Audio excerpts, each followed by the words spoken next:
next to certain churches. They can't be next to certain institutions. They have to be within like certain radiuses. So technically, they're also thought about in that homeless number. And across the country, what did we spend on Ukraine already? I think it's over 100 billion. Billion? 100 It's billion. billion now? I thought it was more than that. I think it was more than that. $100 billion to 100 Ukraine? Yeah. Do y'all honestly think, if they spread $100 billion across the country for a system for housing, jobs, and food, education, with $100 billion, we could fix homelessness in America? No, I don't. With $100 billion geared just to fix the homeless issues here in America. I think most people who are homeless, they want to be homeless. I'm gonna have to agree with him. Let me not say most. I would say 90%. I'm not gonna say most. I'm gonna say a lot. There's two homeless. Which homeless y'all talking about? There's a mental health condition with a lot of homeless people, and that particular group are not gonna come out of homelessness because you help them financially, because they have a mental condition.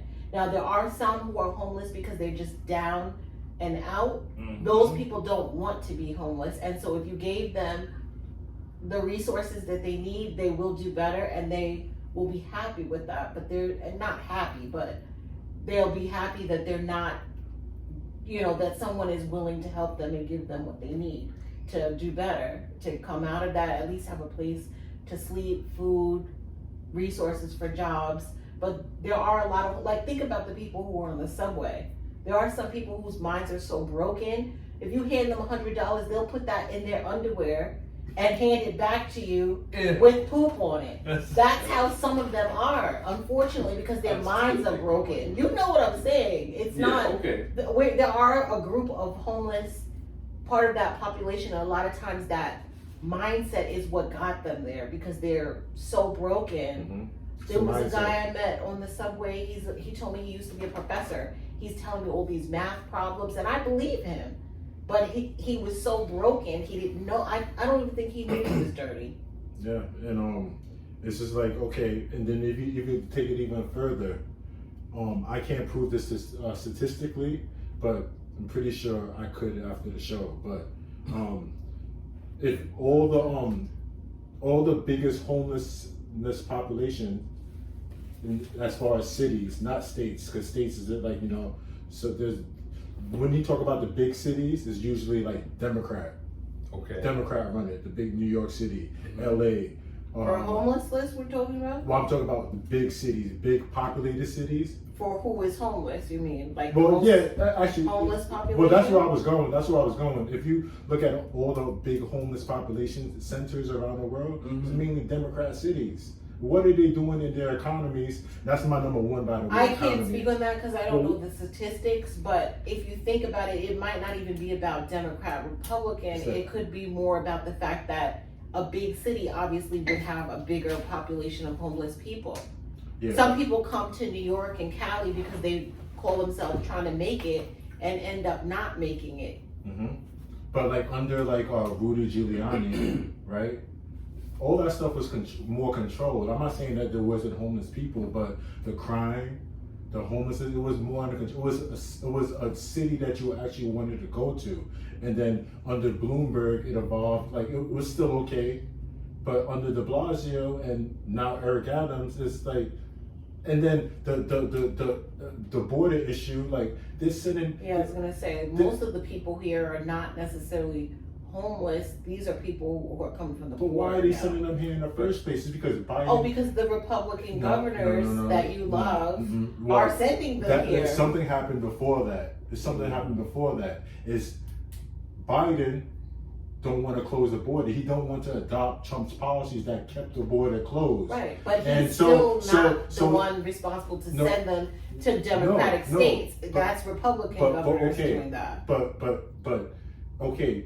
And they don't have to do that. They can keep them in their states. Right. Or how about they don't even do that at all? Let them, because most of those people probably don't even want to be in Wisconsin.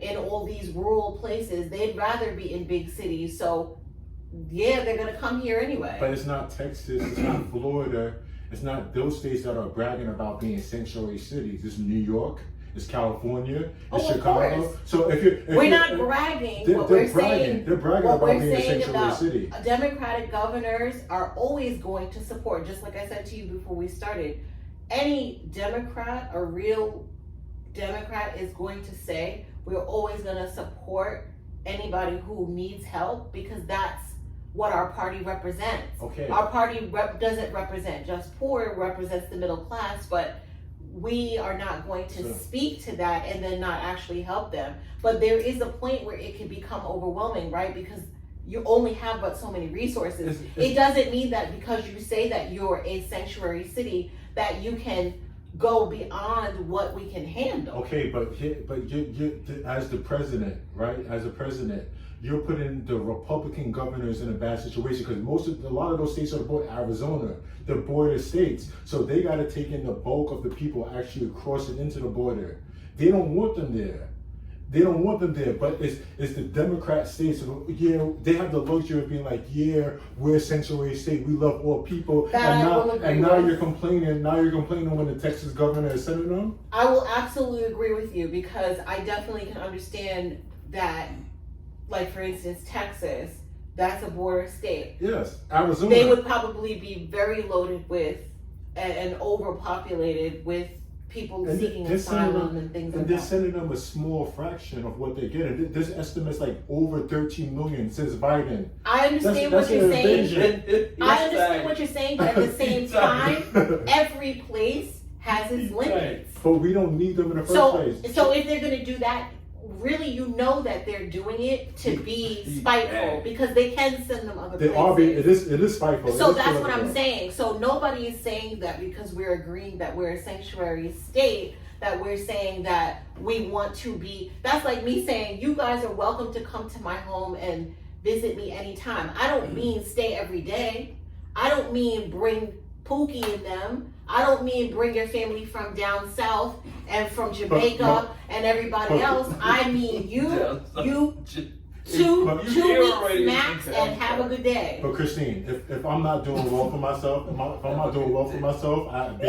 mean, how long can somebody stay at your house? At a certain point, it's too much. But even like, let's say if I wasn't doing good for myself, I barely had clothes. I barely had shoes, whatever. I'm not doing good for myself. You wouldn't extend that same invitation. No, don't do that, because let me tell you something. I actually even considered finding out if there was a way to have the people from Ukraine, if they needed people for them to stay, to have someone stay. I have a whole half of a house, even if, as long as I had a way to make it where it wasn't permanent and it was temporary, and I had something written where it was a situation where it wasn't, where it was a moratorium type thing, where if I agree to let them stay and all of a sudden I can't get them out when I want them out. If it were not Ukraine and it were what was looked at as a African or a Middle Eastern, Indian, a darker culture, like when you think of Ukraine, you think of white people, some type of European, Caucasian, whatever. Mm-hmm. But different war, different place. From let's say where the complexion is more like somewhere you would assume an African or an African American comes from, would you still open up your house for them niggas? I would, but let me say this.